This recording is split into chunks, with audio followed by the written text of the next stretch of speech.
Hello friends, तो कैसी चल रही है यार आपकी क्लास 12 की तैयारी। ठीक है, तो आपकी तैयारी को और ज्यादा बेहतर बनाने के लिए आज हम आपके लिए लेके आ चुके हैं क्लास 12 फिजिक्स के 20 सबसे ज्यादा महत्वपूर्ण ऑब्जेक्टिव क्वेश्चंस को। और यार इन ऑब्जेक्टिव क्वेश्चन से आपके पेपर में फंसेंगे जरूर, क्योंकि ये मोस्ट इंपॉर्टेंट है। ठीक है, इन्हें हमने पिछले वर्षों के जो पेपर है उनसे ढूंढ ढूंढ के निकाला है और मोस्ट इंपॉर्टेंट है, पक्का फंसेंगे आपके। ठीक है, देख सकते हो आपके अगर एग्जाम में बात करें तो 6 ऑब्जेक्टिव क्वेश्चन पूछे जाते हैं। ठीक है, जो फिजिक्स का पेपर होगा उसमें 6 ऑब्जेक्टिव क्वेश्चन होंगे, तो 6 नंबर आज आपके पक्के होने वाले। 20 सबसे ज्यादा महत्वपूर्ण क्वेश्चन देखेंगे। ठीक है, फिजिक्स के 20 सबसे ज्यादा महत्वपूर्ण ऑब्जेक्टिव क्वेश्चन। ठीक है, तो चलो देखते हैं, और ये पक्का आएंगे पेपर में। एक एक क्वेश्चन को आपको तैयार जरूर करना है।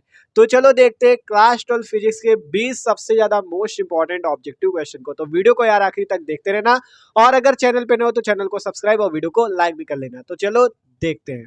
तो देखो अब एक एक करके क्वेश्चंस को देखते हैं। तो देखो पहला नंबर क्वेश्चन कहता है वैद्युतशीलता एप्सिलॉन नॉट का एसआई मात्रक क्या होता है। ये क्वेश्चन यार 2 से 3 बार पूछा जा चुका है अभी तक, और इस बार भी आने के पूरे पूरे चांसेस है इसके। ठीक है, तो आपसे कह रहा है जो वैद्युतशीलता एप्सिलॉन नॉट होती है इसका एसआई मात्रक क्या होता है। ठीक है, तो आपको एप्सिलॉन नॉट का एसआई मात्रक पता होना चाहिए। क्या होता है? कूलाम स्क्वायर प्रति न्यूटन मीटर स्क्वायर। ठीक है, देखो इसका मात्रक जो होता है वो होता है कूलाम स्क्वायर प्रति न्यूटन मीटर स्क्वायर। तो ढूंढो इनमें 4 ऑप्शन में। पहला ऑप्शन है कूलाम स्क्वायर प्रति न्यूटन मीटर स्क्वायर, दूसरा ऑप्शन है न्यूटन मीटर स्क्वायर प्रति कूलाम स्क्वायर, और तीसरा है न्यूटन पर कूलाम, और चौथा है न्यूटन पर वोल्ट पर मीटर स्क्वायर। आपको देखो एक चीज बता दें, ठीक है, जो आपका 1/4 पाई एप्सिलॉन नॉट होता है, 1/4 पाई एप्सिलॉन नॉट होता है, उसका मात्रक क्या होता है? उसका मात्रक होता है न्यूटन मीटर स्क्वायर प्रति कूलाम स्क्वायर। ये चीज आपको याद रखना है। देखो 1/4 पाई एप्सिलॉन नॉट जो होता है उसका मात्रक होता है न्यूटन मीटर स्क्वायर प्रति कूलाम स्क्वायर।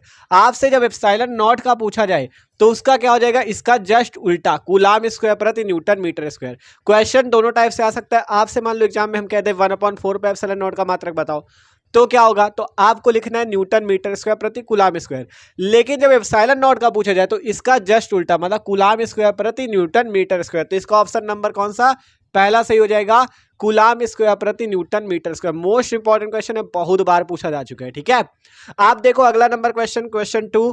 एक 24 ओम प्रतिरोध वाले तार को एक समबाहु त्रिभुज के रूप में मोड़ा जाता है, किन्हीं दो किनारों के बीच प्रभावी प्रतिरोध है। आपसे क्या कहा गया? आपको 24 ओम का प्रतिरोध दिया गया। एक 24 ओम प्रतिरोध वाला तार है। देखो सबसे पहले एक 24 ओम प्रतिरोध वाला क्या है? तार है। इस पे यहाँ पे प्रतिरोध लगा है, यहाँ पे 24 ओम का। ठीक है, एक 24 ओम प्रतिरोध वाला तार है। तार को एक समबाहु त्रिभुज के रूप में मोड़ा जाता है, किन्हीं दो किनारों के बीच में प्रभावी प्रतिरोध ज्ञात कीजिए। ठीक है, तो ये क्वेश्चन बहुत इंपॉर्टेंट है। अगर कंफ्यूज हो गए तो आप इसे गलत भी कर सकते हो, लेकिन कंफ्यूज नहीं होना। ठीक है, आपसे कहा गया है समबाहु त्रिभुज। समबाहु त्रिभुज जानते हो क्या होता है? समबाहु त्रिभुज ऐसा त्रिभुज होता है जिसमें तीनों भुजाएं त्रिभुज की सेम हो। देखो समबाहु त्रिभुज जो होता है उसमें त्रिभुज की तीनों भुजाएं जो होती है सेम होती। जैसे अगर नाम दे दे इसे ए भुजा, ये बी हो गया सी, तो यहाँ पे ए बी भुजा, ए सी भुजा और बी सी भुजा, तीनों भुजाएं सेम होंगी। ठीक है, समबाहु त्रिभुज में तीनों भुजाएं सेम होगी। तो देखो ये पूरा तार है, इसी को हमने मोड़ के बनाया है ये त्रिभुज। ठीक है, कहा गया ना प्रतिरोध वाले तार को एक समबाहु त्रिभुज के रूप में मोड़ा जाता है। 24 ओम का एक तार है, उस तार को हमने मोड़ा जिससे एक समबाहु त्रिभुज बनाया। और समबाहु त्रिभुज की खासियत क्या है कि उसकी सभी भुजाएं सेम होती है। तो देखो तार का पूरा प्रतिरोध जब 24 ओम है, और अगर आपको इसे 3 हिस्सों में बांटना हो तो कैसे बांटोगे? आपको पता है समबाहु त्रिभुज में सारी भुजाएं सेम होती हैं, तो इसमें क्या हो जाएगा? प्रत्येक को कितना कितना देना पड़ेगा? प्रत्येक को कितना कितना प्रतिरोध देना पड़ेगा? बताओ जल्दी। प्रत्येक को हम 8 ओम का प्रतिरोध दे देंगे, क्योंकि भैया समबाहु त्रिभुज में भुजाएं क्या होती? सेम होती। तो इसको 8 ओम दे दो, इसको 8 ओम दे दो, इसको 8 ओम दे दो। ठीक है, इतना समझ गए तो क्वेश्चन सॉल्व कर लोगे। ठीक है, क्या करना था? 24 ओम का प्रतिरोध का तार है, उसे मोड़ कर समबाहु त्रिभुज बनाया गया। आप जब समबाहु त्रिभुज बनाओगे आपको पता होना चाहिए समबाहु त्रिभुज में क्या होता है, तीनों भुजाएं सेम होती। तो तीनों भुजाएं सेम होंगी तो आपको क्या करना होगा? तीनों को बराबर बराबर प्रतिरोध देना होगा। तो 8 ओम इसको, 8 ओम इसको, 8 ओम इसको। आप कहा गया किन्हीं दो किनारों के बीच प्रभावी प्रतिरोध ज्ञात कीजिए। ठीक है, तो मान लो किसी भी दो किनारों के बीच निकाल लो, मान लो ए बी के बीच भी निकाल सकते हो, चाहे बी सी के बीच में निकाल लो या ए सी के बीच में निकाल लो, किन्हीं दो किनारों के बीच में आपको निकालना है। तो कैसे निकालना देखो, मान लो हम ए बी के बीच में निकालें, ठीक है। यहाँ पे देखो थोड़ा छोटा छोटा लिखेंगे, आप नोट कर लेना। यहाँ पे लिखते हैं ए बी के बीच में, ठीक है। ए बी के बीच में हम प्रतिरोध निकाल रहे हैं। तो और इन प्रतिरोधों को नाम भी दे दे, मान लो इस प्रतिरोध को R1 नाम दे दिया, इस प्रतिरोध को R2 नाम दे दिया, इस प्रतिरोध को R3 नाम दे दिया, ठीक है। तो जब हम प्रतिरोध मान लो आपका अगर ए बी के बीच में निकाल रहे हो तो इस ए बी को आपको छोड़ देना है, इसे पहले पकड़े रहो, इसकी बात बाद में होगी। सबसे पहले ये वाला प्रतिरोध और ये वाला प्रतिरोध देखो, ये इस टाइप से जुड़े हुए हैं, तो ये कौन सा क्रम हो जाएगा, श्रेणी क्रम, आपको पता है ना। तो सिंपल ये वाला प्रतिरोध और ये वाला प्रतिरोध श्रेणी क्रम में हो जाएगा। तो यहाँ से अगर R का मान निकाले तो R बराबर होता है R1 प्लस R2, तो R1 है 8 ओम प्लस ये भी 8 ओम है, तो 8 प्लस 8 जुड़ के 16 ओम आ जाएगा, ठीक है। सिंपल हमें ए बी के बीच में निकालना है, तो ये और ये दोनों श्रेणी क्रम में हो जाएंगे और जुड़ जाएंगे, ठीक है। तो जिससे आ जाएगा 16 ओम। आप जब इधर का प्रतिरोध आ गया 16 ओम, देखो यहाँ पे जब ये वाला प्रतिरोध ए बी जो है यहाँ पे 8 ओम है, आप जब इधर वाला श्रेणी क्रम में हो गया तो ये कितना आया 16 ओम, ये हो गया, यहाँ पे जो हो गया वो हो गया 16 ओम। आप ये किस क्रम में हो जाएंगे, समांतर क्रम में। तो समांतर क्रम का सूत्र लगेगा, ठीक है। 8 ओम और 16 ओम किस में हो जाएंगे, समांतर क्रम में हो जाएंगे। तो सिंपल यहाँ से आप चाहे तो लिख भी लेना 8 ओम व 16 ओम समांतर क्रम में, ठीक है, समांतर क्रम में होंगे। जिससे 1/r बराबर, या देखो ये वाला r मान लिया तब कि r डैश मान लो, 1/r डैश बराबर कितना हो जाएगा 1/8 प्लस 1/16। आपको इसे सॉल्व करना है, एलसीएम आ जाएगा 16, तो 8 दूना 16, 2 प्लस 1, ठीक है। देखो एलसीएम लोगे तो यहाँ पे देखो सही से लिख दें आपको पहले, ठीक है। यहाँ पे जब एलसीएम लोगे नीचे आएगा 16, यहाँ 8 दूना 16, 2 प्लस यहाँ पे 16 एक नम 16, 1 आ जाएगा। तो यहाँ से भाग दो 3/16, ठीक है। तो 1/r डैश बराबर आया 3/16, यहाँ से r डैश की अगर हम वैल्यू निकाल ले तो वो आ जाएगा 16/3 ओम। यही होगा आंसर, ठीक है। देख लो इनमें से जो ऑप्शन सही हो वही कर दो, 16/3 ओम चौथा नंबर ऑप्शन, ठीक है। देख सकते हो पूरा, ठीक है। आप देखो सही से दिख भी रहा होगा। पहले क्या करना था, आपको 24 ओम का एक तार दिया गया, तार को मोड़ के समबाहु त्रिभुज बनाना है। समबाहु त्रिभुज बनाने के लिए क्या करोगे, तीनों को बराबर बराबर देना होगा क्योंकि उसमें सारी भुजाएं सेम होती हैं। तो हमने इसको 8 ओम दिया, इसको 8 ओम, इसको 8 ओम। आप जब किन्हीं दो किनारों के बीच में निकालना, मान लो हम ए बी के बीच में निकाले तो ये 8 ओम, ये 8 ओम श्रेणी क्रम में हो जाएंगे, जिससे तुल्य प्रतिरोध 16 ओम आएगा। फिर ये जो 16 ओम मिलेगा और ये 8 ओम होंगे, ये क्या समांतर क्रम में जुड़ जाएंगे। जोड़ लेना 1/8 प्लस 1/16, जिससे 3/16 आएगा और तुल्य प्रतिरोध निकलेगा जाके 16/3 ओम। तो इसका ऑप्शन नंबर चौथा सही हो जाएगा। तो आशा करते हैं ये क्वेश्चन भी समझ में आया होगा। इसी टाइप के क्वेश्चन एग्जाम में आते हैं और सब लोग छोड़ के चले आते हैं, लेकिन आपको नहीं छोड़ना, ठीक है। तो इन दोनों क्वेश्चन को नोट कर लो। आप चलते आगे क्वेश्चन की तरफ। आप देखो जो आगे के क्वेश्चन है उनको भी देख लेते हैं। अगला क्वेश्चन है वैद्युत क्षेत्र की तीव्रता का मात्रक क्या है। ये क्वेश्चन भी बहुत इंपॉर्टेंट है, ठीक है। वैद्युत क्षेत्र की तीव्रता E का मात्रक पूछा जा रहा है। तो सबसे पहले आपको वैद्युत क्षेत्र की तीव्रता E का फॉर्मूला पता होना चाहिए। E इक्वल टू होता है F अपॉन में Q। E equal to formula होता है F अपॉन Q, जहाँ E वैद्युत क्षेत्र, F बल है और Q क्या है, आवेश है। तो इसका मात्रक यहाँ से क्या हो जाएगा, बल का मात्रक न्यूटन और Q अर्थात आवेश का मात्रक कूलाम। तो इसका मात्रक क्या हो जाएगा, न्यूटन प्रति कूलाम। तो बताओ इसमें से कौन सा आपसे सही होगा। पहला कूलाम प्रति न्यूटन, जूल प्रति न्यूटन, न्यूटन पर कूलाम, न्यूटन पर मीटर। तो कौन सा सही होगा, ऑप्शन नंबर 3 न्यूटन प्रति कूलाम। तो ये क्वेश्चन नंबर 3 था, मोस्ट इंपॉर्टेंट था, ठीक है। अगला है विद्युत फ्लक्स का मात्रक। ये तो यार बहुत ज्यादा ही इंपॉर्टेंट है, 3-4 बार पूछा गया एग्जाम में, ठीक है। इसे जरूर तैयार कर लेना। विद्युत फ्लक्स का मात्रक भी याद कर लेना, क्या होता है, वोल्ट मीटर होता है। ये क्वेश्चन बहुत बार आता है और पक्का आ भी सकता है, ठीक है। तो विद्युत फ्लक्स का मात्रक क्या होता है, 4 ऑप्शन थे, न्यूटन पर कूलाम, वोल्ट मीटर, वोल्ट पर मीटर, न्यूटन मीटर पर कूलाम। तो इसका मात्रक होता है वोल्ट मीटर, बहुत ज्यादा महत्वपूर्ण है, ठीक है। अगला क्वेश्चन, क्वेश्चन नंबर 5, वैद्युत क्षेत्र E वेक्टर व P वेक्टर आघूर्ण वाले द्विध्रुव पर लगने वाला बल आघूर्ण है। आपको यहाँ पे 4 ऑप्शन दिए गए, P vector dot E vector, P vector cross E vector, शून्य, E vector cross P vector. देखो आपसे कहा गया वैद्युत क्षेत्र E वेक्टर व P वेक्टर क्या है, यहाँ पे ये P वेक्टर है आघूर्ण, P वेक्टर आघूर्ण है, E वेक्टर वैद्युत क्षेत्र है। आघूर्ण वाले द्विध्रुव पर लगने वाला बल आघूर्ण बताओ। बल आघूर्ण का सूत्र पता है, बल आघूर्ण का सूत्र क्या होता है, बल आघूर्ण को प्रदर्शित करते टाउ से। टाउ बराबर होता है PE साइन थीटा, टाउ बराबर होता है PE साइन थीटा। अगर आप इसे इस टाइप से लिखना चाहो तो इसे इस टाइप से लिख सकते हैं, P vector cross E vector, P vector cross E vector, इसे कहते हैं टाउ। टाउ बराबर होता है पी ई साइन थीटा, और इसे इस टाइप से भी लिखा जाता है टाउ बराबर P vector cross E vector. ठीक है, यहाँ पे सही से लिख लेना आप लोग। टाउ बराबर होता है P vector cross E vector. P vector है आघूर्ण, ई वेक्टर है वैद्युत क्षेत्र, और इसके बीच में क्या लगा है, क्रॉस। क्रॉस का चिन्ह होता है, क्रॉस प्रोडक्ट होता है। ठीक है, वेक्टर पे होता है एक डॉट प्रोडक्ट होता है। ठीक है, मान लो ये डॉट प्रोडक्ट हो गया, एक होता है क्रॉस प्रोडक्ट। ठीक है, तो ये सदिश पे होता है, वेक्टर पे होता है। तो इस पे कौन सा ऑप्शन सही होगा, ये वाला दूसरा, P vector cross E vector. ठीक है, तो इस पे कैसे हुआ, टाउ बराबर फॉर्मूला होता है PE sine theta. Sine theta क्या है, जब क्रॉस प्रोडक्ट होता है तब लगता है, तो यहाँ से टाउ बराबर P vector cross E vector. ठीक है, तो इसका ऑप्शन सही हो जाएगा दूसरा नंबर। तो तीसरा, चौथा, पांचवा क्वेश्चन हो गया, इनको भी नोट करो। अब चलते आगे। आप देखो आगे जो क्वेश्चन है उन्हें भी देखते हैं। अगला नंबर क्वेश्चन है क्वेश्चन नंबर 6, वैद्युत विभव का मात्रक है। वैद्युत विभव का मात्रक क्या होता है, चार ऑप्शन दिए गए, जूल पर कुलाम, जूल इंटू कुलाम, कुलाम प्रति जूल, न्यूटन पर कुलाम। ठीक है, तो देखो वैद्युत विभव का फॉर्मूला होता है V equal to W upon Q. जहां W कार्य और Q आवेश होता है, V होता है विभव। तो W कार्य का मात्रक क्या होता है, जूल, और आवेश Q का मात्रक क्या होता है, कुलाम।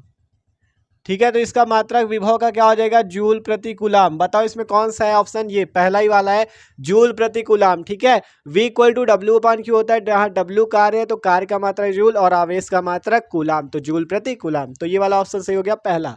अगला क्वेश्चन है, एक बेलनाकार चालक की प्रतिरोधकता एवं विशिष्ट चालकता का गुणनफल निर्भर करता है तापक्रम पर, पदार्थ पर, अनुप्रस्थ परिच्छेद क्षेत्रफल पर, इनमें से कोई नहीं।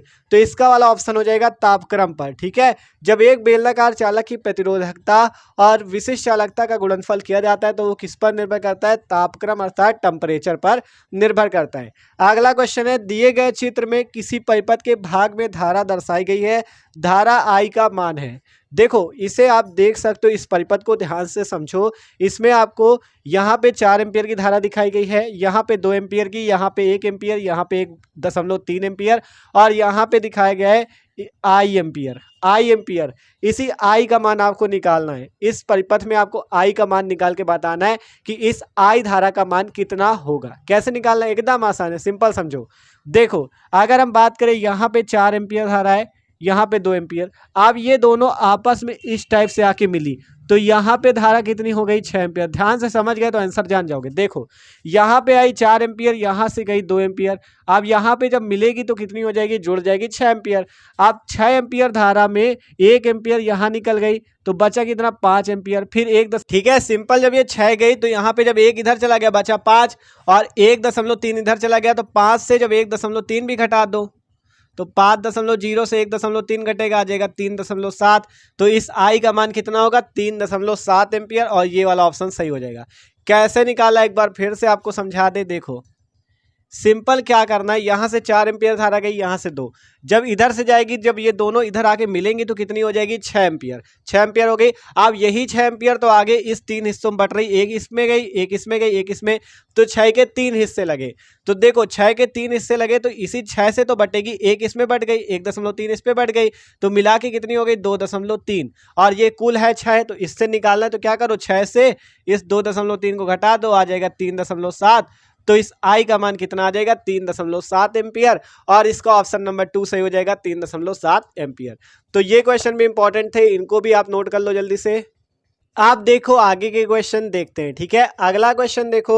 अगला क्वेश्चन है क्वेश्चन नंबर 9, चुंबकीय क्षेत्र की तीव्रता का मात्रक क्या होता है। ठीक है, तो चुंबकीय क्षेत्र की तीव्रता का मात्रक यार आपको याद कर लेना एकदम। चुंबकीय क्षेत्र जो बी होता है उसके 2 मात्रक होते हैं। ठीक है, मोस्ट इंपॉर्टेंट क्वेश्चन है, बहुत बार पूछा गया है। चुंबकीय क्षेत्र की तीव्रता के 2 मात्रक होते हैं। पहला होता है वेबर प्रति मीटर स्क्वायर, और दूसरा होता है न्यूटन प्रति एम्पियर मीटर। ठीक है, न्यूटन प्रति एम्पियर मीटर। ये 2 फॉर्मूले होते हैं चुंबकीय क्षेत्र की तीव्रता के। आपको ये दोनों याद होने चाहिए। बी जो चुंबकीय क्षेत्र होता है उसके 2 मात्रक होते हैं, वेबर प्रति मीटर स्क्वायर और न्यूटन पर एम्पियर मीटर। दोनों से आपसे ऑब्जेक्टिव पूछा जा सकता है, तो दोनों आपको मात्रक याद कर लेने। देखो इसमें से चुंबकीय क्षेत्र की तीव्रता का मात्रक क्या होता है, तो वेबर गुणे मीटर स्क्वायर, वेबर प्रति मीटर स्क्वायर, वेबर या वेबर पर मीटर। तो बताओ क्या होता है, वेबर प्रति मीटर स्क्वायर। तो कौन सा ऑप्शन सही है, ये वाला दूसरा। ठीक है, तो इंपॉर्टेंट क्वेश्चन था और आपको ये नोट कर लेना है चुंबकीय क्षेत्र की तीव्रता के दोनों मात्रक, ठीक है। अगला क्वेश्चन देखो, अगला वाला बहुत ज्यादा इंपॉर्टेंट है। एक बैटरी जिसका विद्युत वाहक बल 5 वोल्ट है तथा आंतरिक प्रतिरोध 2 ओम है, एक बाहरी प्रतिरोध से जुड़ी है। यदि परिपथ में धारा 0.4 एम्पियर हो तो बैटरी की टर्मिनल वोल्टता क्या होगी? टर्मिनल वोल्टता क्या होगी? ठीक है, आपको एक बैटरी दी गई है जिसमें उस बैटरी का विद्युत वाहक बल आपको दिया गया है 5 वोल्ट। एक बैटरी है जिसका विद्युत वाहक बल 5 वोल्ट है, आंतरिक प्रतिरोध आपको दिया गया है 2 ओम है और उस बैटरी को एक बाहरी प्रतिरोध से भी जोड़ा जाता है। ठीक है, ध्यान समझो, एक बैटरी है आपके पास, ठीक है, एक बैटरी, उसका विद्युत वाहक बल दिया गया है कितना? 5 वोल्ट और उसका जो आंतरिक प्रतिरोध है वो स्मॉल आर बराबर दिया गया है 2 ओम। और क्या दिया गया? कहा गया ये जो बैटरी है ये एक बाहरी प्रतिरोध से भी जुड़ी है। ठीक है, ये एक बाहरी प्रतिरोध से भी जुड़ी है ये बैटरी। ठीक है, सिंपल ये रफली हम चित्र बना रहे हैं ऐसे। ये मान लो एक बाहरी प्रतिरोध कैपिटल आर से जुड़ी है। अब आपसे कहा गया यदि इसमें धारा 0.4 एम्पियर की बह रही हो, 0.4 एम्पियर की धारा बह रही हो तो बैटरी की टर्मिनल वोल्टता क्या होगी, ये आपसे पूछा गया है। तो एकदम सिंपल सा क्वेश्चन है, देखो कैसे सॉल्व होगा। सिंपल, आपको पहले यहाँ से फॉर्मूला क्या लगाना है? आपको फॉर्मूला लगाना है, आपको पता होगा फॉर्मूला V इक्वल टू होता है E प्लस आई आर। ये वाला फॉर्मूला पढ़ा है कि नहीं? ठीक है, एक फॉर्मूला होता है ये V equal to E plus I R और एक फॉर्मूला होता है आपका I इक्वल टू धारा, I इक्वल टू फॉर्मूला होता है E बटे में capital R plus small R. ठीक है, ये एक फॉर्मूला होता है, इसमें यही फॉर्मूला यूज होगा, I इक्वल टू ई बटे आर प्लस आर। तो यहाँ से I का मान कितना है? देखो 0.4, तो 0.4 रखो, E का मान है 5 वोल्ट तो 5 वोल्ट रखो और कैपिटल आर की वैल्यू आपको निकालनी है क्योंकि इसका मान हमें नहीं दिया गया। तो कैपिटल आर रखो प्लस स्मॉल आर की वैल्यू 2 ओम। तो यहाँ से सॉल्व करके पहले कैपिटल आर निकाल लेते हैं। तो देखो इसे इधर ले लो और 0.4 को नीचे भेज दो, तो आर प्लस 2 बराबर 5/0.4। देखो ध्यान से सही किया है कि नहीं? ये r प्लस 2 इधर चला गया, 0.4 नीचे आ गया। आप देखो यहाँ से दशमलव हटा दें तो ऊपर हो जाएगा 0। ठीक है, तो r प्लस 2 बराबर 50/4। देखो ध्यान से, r प्लस 2 बराबर 50/4। अब इसे सॉल्व कर लेते, देखो यहाँ से, तो इस 4 का इधर गुणा कर दो तो 4r प्लस 8 बराबर 50 और यहाँ सॉल्व करोगे तो r बराबर आ जाएगा 50 में से 8 जाएगा 42/4। ये आप अपने हिसाब से सॉल्व कर लेना, कैलकुलेशन कर लेना, R इक्वल टू आ जाएगा 42/4। ये क्या आया? बाहरी प्रतिरोध। अब आपको निकालना क्या है? टर्मिनल वोल्टता। तो इस चित्र को इरेज कर रहे हैं।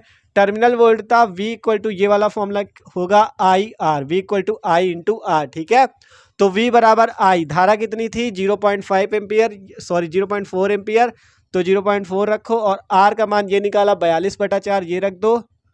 आप इसे जो कट रहा हो काट लो, 4 से काटो 0.4 को तो 0.1 आएगा। आप V इक्वल टू 0.1 गुणा 42 बराबर आ जाएगा V इक्वल टू 4.2 वोल्ट। ठीक है, ये सिंपल आंसर होगा 4.2 वोल्ट। ऑप्शन नंबर चौथा सही है। ठीक है, कैसे निकला फिर से समझो। आपको करना क्या था? एक बैटरी जिसका विद्युत वाहक बल 5 वोल्ट दिया गया था, आंतरिक प्रतिरोध इतना और कहा गया एक बाहरी प्रतिरोध और है।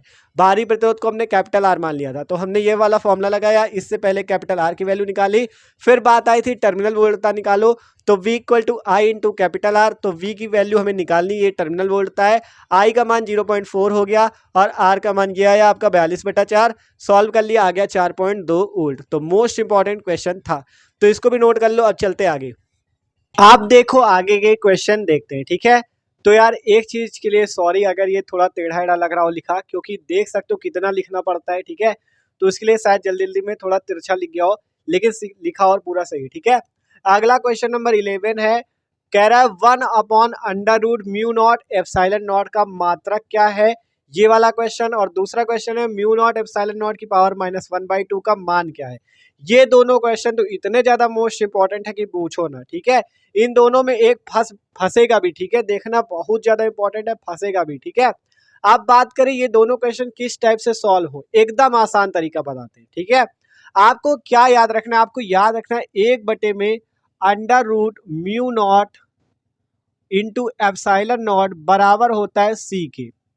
ठीक है, क्या याद रखना है? 1/√μ0 एप्सिलॉन नॉट बराबर होता है C के। C क्या है? C को कहते हैं प्रकाश की चाल। क्या कहते हैं? प्रकाश की चाल। क्या कहते हैं भैया? प्रकाश की चाल कहते हैं। और इस प्रकाश की चाल का मात्रक क्या होता है? मात्रक होता है मीटर प्रति सेकेंड। और इसका मान कितना होता है, इसका मान होता है 3 × 10⁸ मीटर प्रति सेकेंड। अगर मीटर में लिखोगे तो 3 × 10⁸ मीटर पर सेकेंड, और सेंटीमीटर पे लिखोगे तो 3 × 10⁻10 सेंटीमीटर पर सेकेंड। क्योंकि आपको पता है 1 मीटर में 100 सेंटीमीटर होते हैं, तो मतलब 2 आपके 10 की घात बढ़ जाएंगी, तो 10 की 8 से 10 की 10 हो गई। क्यों हुआ, क्योंकि मीटर से सेंटीमीटर में बदला।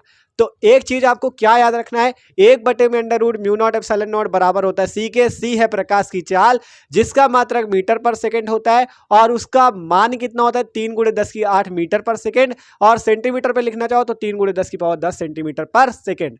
तो देखो आप जब सी का मात्रक ये सब होता है तो जो सी का होगा वही तो इसका होगा, क्योंकि ये दोनों क्या है, बराबर है। 1/√μ0 बराबर होता है सी के, ठीक है। जब सी का यही मात्रक है मीटर पर सेकेंड, तो इसका भी मात्रक क्या होगा, मीटर पर सेकेंड। तो पहला क्वेश्चन है 1/√μ0 का मात्रक क्या है, तो क्या होगा बताओ, मीटर पर सेकेंड। बस लगा दो जो मीटर पर सेकेंड हो, ये वाला ऑप्शन, ठीक है। ऑप्शन नंबर 2 है मीटर पर सेकेंड, तो यही वाला सही है, ठीक है। इस टाइप से आप दोनों क्वेश्चन कर सकते हो। अगला क्वेश्चन μ0 की पावर -1/2। तो देखो एग्जाम ना इसी टाइप से कंफ्यूज करेगा। आपसे कहा गया μ0 की पावर -1/2, इसका क्या मतलब है, इसका मतलब देखो अगर इस माइनस को नीचे ले आओ तो ये इस टाइप से हो जाएगा μ0 की पावर 1/2। देखो अभी प्लस में पावर है, ऊपर ले जाओगे तो यही बन जाएगा माइनस में, और जब किसी की पावर में 1/2 हो तो आप उससे अंडर रूट लिख सकते हो, 1/√μ0 तो ये जो कंफ्यूजन करके कंफ्यूजन में आपको डाल रहा है μ0 की पावर -1/2, ये सेम यही लिखा है 1/√μ0 वही चीज है, लेकिन कंफ्यूज इसी टाइप से किया जाएगा आपको, ठीक है। लेकिन कंफ्यूज नहीं होना, ये चीज यही है, ठीक है। ये वाला 1/√μ0। तो बताओ इसका मान कितना होगा, इसका मान कितना होगा, आपको भी पता है 3 × 10⁸ मीटर पर सेकेंड या 3 × 10⁻10 सेंटीमीटर पर सेकेंड। तो जो ऑप्शन लिख रहा हो देख लो, यहाँ पे 3 × 10 की पावर ये वाला 10 ही था, ऊपर यहाँ पे 10 है, ठीक है। पहला ऑप्शन था 3 × 10⁻10 सेंटीमीटर पर सेकेंड, दूसरा ऑप्शन है 3 × 10⁸ सेंटीमीटर पर सेकेंड, 3 × 10⁹ सेंटीमीटर सेकेंड, और आपका चौथा है 3 × 10⁸ किलोमीटर पर सेकेंड। तो बताओ कौन सा ऑप्शन इसमें सही होगा, इसी से देख लो 3 × 10⁸ मीटर पर सेकेंड होना चाहिए, या तो 3 × 10⁻10 सेंटीमीटर पर सेकेंड होना चाहिए। तो इसका पहला नंबर ऑप्शन सही होगा 3 × 10⁻10 सेंटीमीटर पर सेकेंड। तो दोनों एकदम मस्त तरीके से कर सकते हो, बस इतना याद रखो, ठीक है। अगला क्वेश्चन है क्वेश्चन नंबर 13, किसी समान चुंबकीय क्षेत्र में एक इलेक्ट्रॉन क्षेत्र के लंबवत दिशा में प्रवेश करता है, इलेक्ट्रॉन का पथ होगा, ठीक है। ये क्वेश्चन भी बहुत बार पूछा गया है। कहा गया एक चुंबकीय क्षेत्र है, उस चुंबकीय क्षेत्र में क्या होता है, एक इलेक्ट्रॉन क्षेत्र के लंबवत प्रवेश करेगा, तो उस इलेक्ट्रॉन का पथ अर्थात उस इलेक्ट्रॉन का रास्ता क्या होगा, तो उस इलेक्ट्रॉन का रास्ता जो होगा वो होगा वृत्ताकार, ठीक है। तो इसमें ऑप्शन कौन सा होगा आपका, ये वाला ऑप्शन नंबर 3 वृत्ताकार। ये आपको तैयार कर लेना, बहुत बार पूछा गया है कि किसी समान चुंबकीय क्षेत्र में एक इलेक्ट्रॉन जब क्षेत्र के लंबवत दिशा में प्रवेश करता है तो उसका पथ क्या होता है, वृत्ताकार होता है, ठीक है। तो इसका ऑप्शन नंबर 3 सही हो जाएगा। तो इन क्वेश्चन को भी नोट करो, मोस्ट इंपॉर्टेंट है। आप चलते आगे, आप देखो अगला नंबर क्वेश्चन क्या है आपका। अगला नंबर है क्वेश्चन नंबर 14, कह रहा है चुंबकीय क्षेत्र बी वेक्टर में वेग वी वेक्टर से गतिमान आवेश q के एक कण पर लगने वाला बल एफ वेक्टर होता है। तो ये 4 ऑप्शन आपको दिए गए हैं, इनमें से क्या होता है। तो देखो आपको पता है जब आपका चुंबकीय क्षेत्र बी वेक्टर, वेग वी वेक्टर और गतिमान आवेश q होता है, तो आपका जो लगने वाले बल का फॉर्मूला होता है F = वो होता है QVB sin theta, QVB sin theta होता है, ठीक है। F = QVB sin थीटा होता है, और आप इसे लिख सकते हो F = Q, ये Q ऐसे लिखा जाता है और फिर कोष्टक लगता है, फिर अंदर लिखा जाता है V vector cross B vector. ये आपको एकदम याद ही कर लेना है, ठीक है। F = QVB sin थीटा, या आप इसे लिख सकते हो F = Q बाहर रख लो, कोष्ट पे लिख दो V vector cross B vector. तो इन चारों में जो ऑप्शन सही हो वही देख लो, इन चारों में कौन सा सही है आपका, ये वाला ऑप्शन नंबर 3। तो ये आपको एकदम मस्त तरीके से समझ लेना, Q कोष्टक में V vector cross B vector. तो ये है लगने वाले बल का सूत्र, ठीक है। अगला क्वेश्चन है प्रेरित वैद्युत धारा की दिशा का पता चलता है, मतलब प्रेरित वैद्युत धारा की दिशा का किस नियम से पता चलता है। आपको 4 ऑप्शन दिए गए, लेंज का नियम, फ्लेमिंग के बाएं हाथ का नियम, बायो-सेवर्ट का नियम, एम्पियर का नियम। तो बताओ किस नियम के द्वारा आपको प्रेरित वैद्युत धारा की दिशा का पता चलता है? तो लेंज के नियम द्वारा प्रेरित धारा की दिशा का पता चलता है। तो इसका ऑप्शन नंबर 1 सही हो जाएगा। ठीक है, अगला क्वेश्चन है, लेंज का नियम किसके संरक्षण नियम के अनुरूप उत्पन्न होता है? या आप कह सकते हो लेंज का नियम किसके संरक्षण पर आधारित है? तो लेंज का नियम जो है ऊर्जा संरक्षण पर आधारित है। देखो आपको यहाँ पे 4 ऑप्शन दिए गए थे, आवेश संरक्षण, संवेग संरक्षण, ऊर्जा संरक्षण, द्रव्यमान संरक्षण। तो लेंज का नियम किसके संरक्षण पर आधारित है? ऊर्जा संरक्षण पर। तो ये वाला ऑप्शन इसका सही हो जाएगा। तो मोस्ट इंपॉर्टेंट क्वेश्चन है ये वाला। ठीक है, तो देख सकते हो, इनको भी नोट कर लो। अब चलते जो 4 क्वेश्चन और बचे उनको भी देख लें। आप देखो अगला नंबर क्वेश्चन क्या है। अगला नंबर क्वेश्चन है क्वेश्चन नंबर 17। कह रहा है लेंज के वैद्युत चुंबकीय प्रेरण नियम के अनुसार निम्नलिखित में से क्या सत्य है? ठीक है, लेंज के जो विद्युत चुंबकीय प्रेरण का नियम है उसमें निम्नलिखित में से क्या सत्य है? पहला है आवेश का संरक्षण, ऊर्जा का संरक्षण, चुंबकीय फ्लक्स का संरक्षण और संवेग का संरक्षण। तो अभी आपको बताया कौन सा संरक्षण होता है? ऊर्जा का संरक्षण। तो यही वाला सत्य होगा, दूसरा नंबर ऑप्शन। ठीक है, तो एकदम मस्त तरीके से इसे समझ सकते हो। अगला, अनुनाद की स्थिति में एलसी परिपथ की आवृत्ति होती है। ठीक है, एलसी परिपथ का मतलब जिसपे प्रेरकत्व हो और सी का मतलब जिसपे संधारित्र हो। तो उस परिपथ की आवृत्ति का फॉर्मूला क्या होता है? तो देखो ये 4 ऑप्शन आपको दिए गए हैं और इसमें सही ऑप्शन कौन सा? ये वाला। इसमें कंफ्यूज ना हो इतना, ये फॉर्मूला आपको एकदम तैयार कर लेना। पूछा जाता है क्वेश्चन 1/2 पाई और रूट में 1/LC। देखो यहाँ पे आपको कंफ्यूजन के लिए किस टाइप से पूछा गया, देख सकते हो। चारों ऑप्शन देखोगे आप कंफ्यूज हो जाओगे, लेकिन आपको एकदम मस्त तरीके से अगर याद है तो आप सही ऑप्शन लगा के होगे। 1/2 पाई और रूट में 1/LC। ठीक है, 1 के बटे में LC है। देखो यहाँ पे कंफ्यूजन वाले सारे हैं। ठीक है, तो सही ऑप्शन है ऑप्शन नंबर 3। अगला क्वेश्चन है, प्रेरकत्व का मात्रक होता है। प्रेरकत्व एल का मात्रक क्या होता है? प्रेरकत्व एल का मात्रक क्या होता है? तो इसका मात्रक होता है ओम सेकेंड। ठीक है, ओम सेकेंड होता है इसका मात्रक। तो इसका ऑप्शन नंबर पहला सही हो जाएगा, ओम सेकेंड। तो ये 19 नंबर तक क्वेश्चन हो गए। क्वेश्चन नंबर 20 देखते हैं, थोड़ा उस पर न्यूमेरिकल टाइप का था तो इसलिए इस पर नहीं लिखा। ठीक है, तो इनको नोट कर लो। क्वेश्चन नंबर 20 की ओर चलते हैं। आप देखो जो लास्ट क्वेश्चन बचा है, क्वेश्चन नंबर 20 इंपॉर्टेंट बहुत ज़्यादा है। क्वेश्चन कहता है 10 ओम प्रतिरोध तथा 10 हेनरी प्रेरकत्व की एक कुंडली 50 वोल्ट की बैटरी से जुड़ी है। कुंडली में संचित ऊर्जा बताइए। ठीक है, तो आपको यहाँ पे 10 ओम प्रतिरोध मतलब आर का मान 10 ओम दिया गया है, प्रेरकत्व एल बराबर 10 हेनरी दिया गया है और आपको जो उसकी कुंडली का वोल्टेज दिया गया है कितना दिया गया? 50 वोल्ट दिया गया है। आपसे कह रहा है संचित ऊर्जा ज्ञात करो। तो संचित ऊर्जा को यू से प्रदर्शित करते हैं, आपको यू का मान निकालना है। अगर आपको फॉर्मूला पता है तो तुरंत निकाल लोगे। फॉर्मूला होता है U equal to 1/2 L into I square. U क्या है? संचित ऊर्जा या आपकी ऊर्जा कह सकते हो सीधा सीधा। तो यहाँ से अगर हम सबके मान रख दे तो 1/2 एल का मान है 10 हेनरी, 10 रखो, आई का मान है 10, तो 10 का कर, सॉरी आई का मान कहाँ है? आई का मान नहीं दिया। ठीक है, आई का मान नहीं दिया हमें, तो किसका मान दिया? आर का और वी का। आई का मान निकालना है, आई का कैसे निकलेगा? आई बराबर होता है V/R। किससे? V equal to I R से। यहाँ से V equal to I R से अपने फॉर्मूला बना लिया, आई इक्वल टू V/R। तो यहाँ से आई का मान निकालो। V कितना है? V है 50 वोल्ट, आर कितना है? 10 ओम। तो यहाँ से निकालो। ठीक है, 10 × 50, 5 एम्पियर की धारा आ गई। ठीक है, तो यहाँ पे अब मान रख दो 5, 5 का स्क्वायर। देख लो ध्यान से कैसे रखा। सिंपल आई की मान चाहिए था तो आई इक्वल टू V/R, तो यहाँ से निकाला 5 एम्पियर। अब यहाँ 5 का स्क्वायर हो जाएगा तो 1/2 गुणे 10 और 5 का स्क्वायर 25। तो यहाँ से कितना आ जाएगा? 2 से काटो, 5 2 पंचे 10, 25 पंचे 125 जूल। ये आ गया आंसर। ठीक है, सॉल्यूशन देख लेना थोड़ा कैसे कैलकुलेशन किया। आर का मान था, एल का मान था, वी का मान था, संचित ऊर्जा का फॉर्मूला 1/2 एल आई स्क्वायर। आप बात आती आई कैसे निकले? तो आई बराबर V/R, तो यहाँ से निकालोगे 5 एम्पियर। आप यू बराबर यहाँ से सारी वैल्यू रख दो, सॉल्व कर लो, 125 जूल आएगा। कौन सा ऑप्शन सही? Option number 1। ठीक है, तो मोस्ट इंपॉर्टेंट क्वेश्चन था। तो ये थे भैया फिजिक्स के 20 सबसे ज्यादा महत्वपूर्ण क्वेश्चन जो कि बार बार एग्जाम में पूछे जाते हैं, 3-3 4-4 बार पूछे जाते हैं। और यार आपको एक एक क्वेश्चन को तैयार जरूर करना है। तो यार वीडियो अच्छा लगा हो तो लाइक कर देना और चैनल को भी सब्सक्राइब करके ही जाना। ठीक है, सब्सक्राइब कर लेना, आपके लिए मेहनत की है। ठीक है, तो सब्सक्राइब कर लेना। Okay, thanks for watching this video. एक बार डिस्क्रिप्शन पे प्लेलिस्ट चेक कर लेना, केमिस्ट्री फिजिक्स सारे सब्जेक्ट की मिल जाएगी। मस्त तरीके से अपनी क्लास 12 की तैयारी कर सकते हो। तो okay, thanks for watching this video.